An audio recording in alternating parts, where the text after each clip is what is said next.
اللہ تمہارے ہر کام سے باخبر ہے۔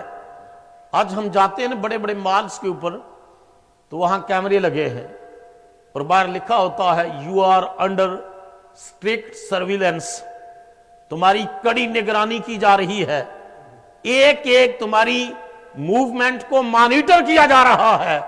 اللہ فرما رہا ہے میں تمہارے تمام کاموں سے باخبر ہوں، ہر وقت تمہیں دیکھ رہا ہوں۔ تو جب یہ یقین ہمارا ہو جائے گا، یعنی اعتقاد سے بڑھ کر یقین میں یہ بات بدلے گی، تو اللہ تعالی ہمیں گناہوں سے اس کے ذریعے سے محفوظ فرما لے گا۔ آگے منافقوں کا ذکر کیا، فرمایا الم تر الی الذین، کیا تم نے نہیں دیکھا ان نادانوں کی طرف، تولوا قوما غاضب اللہ علیہم، جنہوں نے دوست بنا لیا ہے ایسی قوم کو جن پر خدا کا غضب نازل ہوا ہے۔ یعنی منافقوں کے بارے میں فرمایا انہوں نے یہودیوں کو اپنا دوست بنا لیا ہے، ما ہم منکم ولا منہم، یہ منافق لوگ نہ تم میں سے ہیں نہ ان میں سے ہیں، وَيَحْلِفُونَ عَلَى الْكَاذِبِ، اور یہ جان بوجھ کر جھوٹی باتیں ان پر قسمیں اٹھاتے، وَهُمْ يَعْلَمُونَ، جان بوجھ کر وہ جانتے ہیں لیکن جھوٹی قسمیں اٹھاتے ہیں۔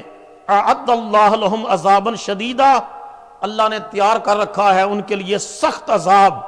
إِنَّهُمْ سَاءَ مَا كَانُوا يَعْمَلُونَ، بے شک بلا شبہ یہ لوگ بہت برا کام کیا کرتے تھے۔ اتخذوا ایمانہم جنتن، انہوں نے بنا رکھا ہے اپنی قسموں کو ڈال، فصدوا عن سبیل اللہ، پس وہ اس طرح روکتے ہیں اللہ کے راستے سے، فلہم عذاب مہین، ان کے لیے رسوا کن عذاب ہے۔ لن تغنی عنہم اموالہم ولا اولادہم من اللہ شیئا، کچھ نفع نہیں پہنچائیں گے انہیں ان کے مال اور نہ ان کی اولادیں اللہ کے عذاب سے بچانے کے لیے۔ اولئک اصحاب النار، یہ جہنمی ہیں، ہم فیہا خالدون، ہمیشہ جہنم میں رہیں گے۔ تو ان منافقوں کا طرز عمل یہ تھا کہ رسول اللہ کی مجلس میں بیٹھتے، حضور کی گفتگو سنتے، حضور کی باتیں سنتے اور بظاہر کلمہ بھی پڑھتے، پیچھے نمازیں بھی پڑھتے، لیکن ان کے دلوں میں کھوٹ تھا، بیماری تھی، اندر سے سنسیئر نہیں تھے، مخلص نہیں تھے۔ مجلس میں بیٹھتے تو حضور سے وفاداری کا اظہار کرتے، جب باہر جاتے تو یہودیوں کے پاس جا کر کہتے یہ تو نبی ہونے کا انہوں نے ایک جو ہے وہ ٹائٹل اختیار کر رکھا ہے، معاذ اللہ، ہم تو اندر سے تمہارے ساتھ ہیں۔ اب قرآن مجید نے ان کے باطن کا پردہ چاک کرتے ہوئے اللہ نے فرمایا یہ ظالم نہ ان کے ساتھ ہیں نہ ان کے ساتھ ہیں، مذبذبین بین ذالک ہؤلاء ولا الی ہؤلاء، نہ ادھر کے ہیں نہ ادھر کے ہیں، دھوبی کا کتا نہ گھر کا نہ گھاٹ کا۔ اللہ نے ان کی منافقت کا پردہ چاک کرتے ہوئے فرمایا یہ اندر سے کھوٹے ہیں، اور پھر اپنا یقین دلانے کے لیے جھوٹی قسمیں اٹھاتے ہیں۔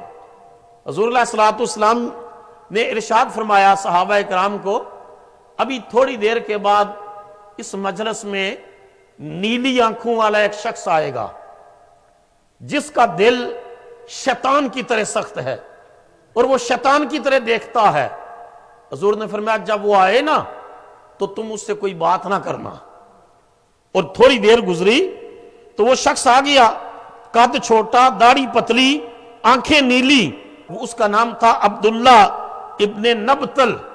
جب وہ آ گیا تو نبی کریم علیہ الصلوۃ والسلام نے فرمایا تو اور تیرے ساتھی مجھے گالیاں دیتے ہو، مجھے پتا چلا ہے کہ تو اور تیرے ساتھی باہر مجھے گالیاں دیتے ہو۔ تو قسمیں اٹھانے لگا اور پھر گیا اور اپنے ساتھیوں کو لے آیا، کہنے لگا جی تسی بھی دسو جی۔ وہ بھی قسمیں اٹھانے لگے، نہیں نہیں ہم تو آپ کو گالیاں نہیں دیتے، برا بلا نہیں کہتے۔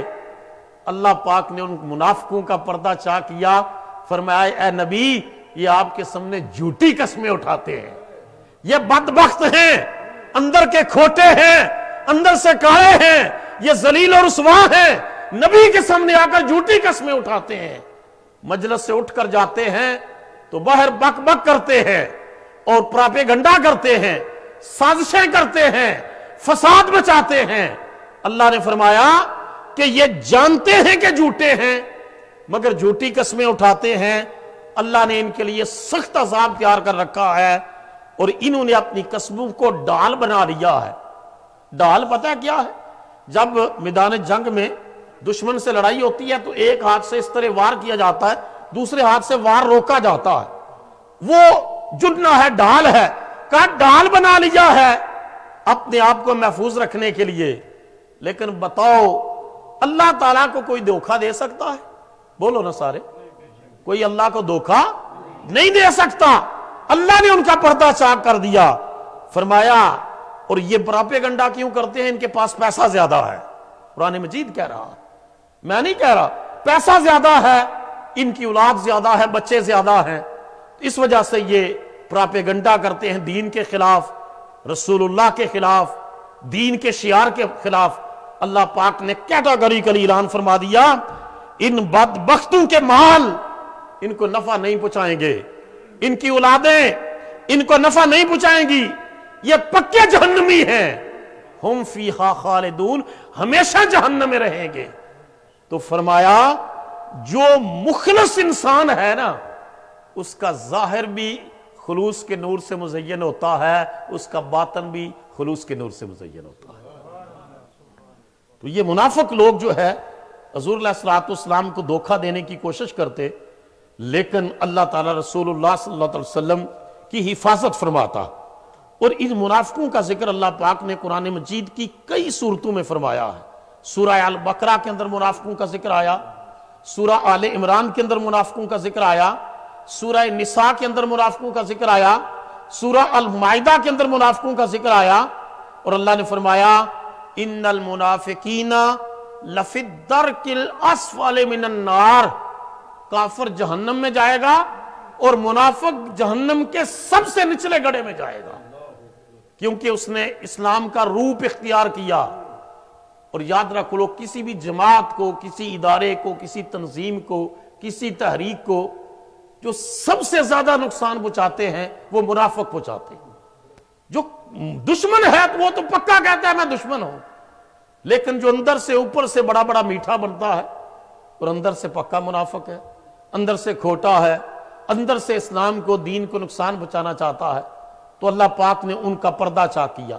اب دو قسم کے نفاق ہیں، ایک اعتقادی نفاق ہے، ان اعتقادی نفاق والوں کا ذکر ہو رہا ہے، دوسرا عملی نفاق ہے،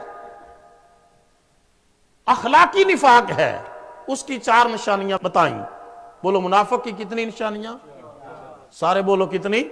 4 نشانیاں۔ سن لیجئے، یہ صحابہ کرام تو اس کے بارے میں اتنے کانشیس تھے، اتنے کیئرفل تھے کہ ایک دن ایک صحابی حضرت حنظلہ کی حضرت صدیق اکبر سے ملاقات ہوئی تو انہوں نے کہا حنظلہ کیسے ہو؟ تو انہوں نے کہا نافق حنظلہ، میں تو منافق ہو گیا۔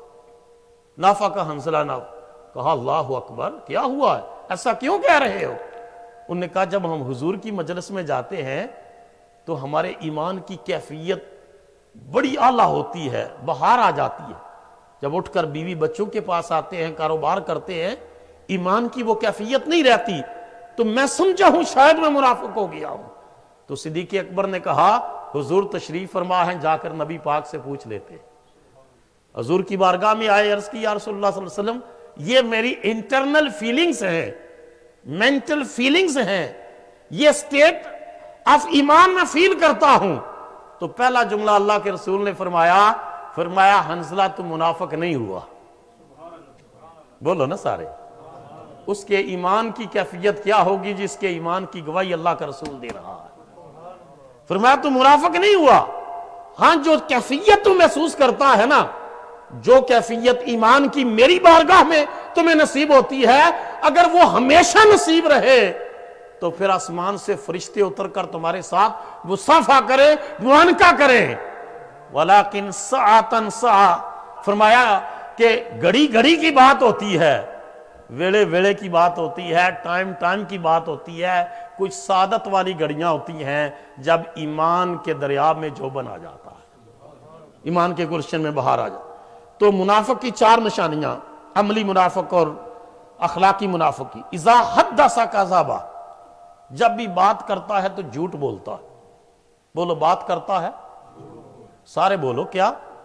جھوٹ بولتا ہے۔ جو آدمی معاملات کرتے ہوئے جھوٹ بولتا ہے، ٹیلی فون پر بھی جھوٹ بولتا ہے، ملاقات پر بھی جھوٹ بولتا ہے، غلط بیانیاں کرتا ہے، وہ سمجھ لے کہ میں منافقت کی پہلی سیڑھی پر پیر صرف رکھ نہیں چکا، پکا اس کے اوپر براجمان ہو گیا۔ تو دعا بھی کرنی ہے اور کوشش بھی کرنی ہے، اللہ ہم سب کو سچ بولنے کی توفیق عطا فرمائے، ہمیں جھوٹ اور کذب سے محفوظ رکھ۔ دوسری نشانی یہ ہے اذا وعد اخلف، منافق جب وعدہ کرتا ہے تو ہمیشہ وعدہ خلافی کرتا ہے، ہمیشہ وعدہ خلافی کرتا ہے۔ جب بھی جو ہے کہتے ہیں جی میں آؤں گا، پھر وہ نہیں آتا، میں یہ چیز دوں گا، پھر نہیں دیتا۔ جب بھی کسی کے ساتھ کمٹمنٹ کرتا ہے پوری نہیں کرتا۔ تو فرمایا منافق کی، ہپوکریٹ کی دوسری نشانی یہ ہے کہ ہمیشہ وعدہ خلافیاں کرتا ہے، اپنی بات کے اوپر سٹینڈ نہیں کرتا، اپنی کمٹمنٹ کو پورا نہیں کرتا۔ اور تیسرا ارشاد فرمایا اذا اؤتمن خان، جب اس کے پاس امانت رکھی جاتی ہے تو خیانت کرتا ہے، چیٹنگ کرتا ہے، ڈنڈی مارتا ہے، بے ایمانی کرتا ہے۔ تو جو آدمی بھی مال میں بے ایمانی کرے، بددیانتی کرے، وہ بھی پکا منافق ہے۔ اور چوتھا فرمایا اذا حاسم فاجرا، جب وہ جو ہے وہ کسی سے لڑائی ہو جاتی ہے تو بہت گالیاں نکالتا ہے، گالی گلوچ بہت کرتا ہے۔ اب ٹیلی فون پر آپ سنتے ہیں چھوٹے چھوٹے بچے ماں باپ کو اتنی اتنی گندیاں گالیاں نکال رہے ہوتے ہیں۔ فرمایا گالی، بات بات پر گالی نکالنا یہ ان کا معمول ہے، اور یہ چوتھی منافق کی نشانی ہے۔ تو ہم نے ان چاروں چیزوں منافقت کی نشانیوں سے بچنا بھی ہے، اور دعا کرنی ہے اللہ اس امت میں اس بیماری کو دور فرمائے۔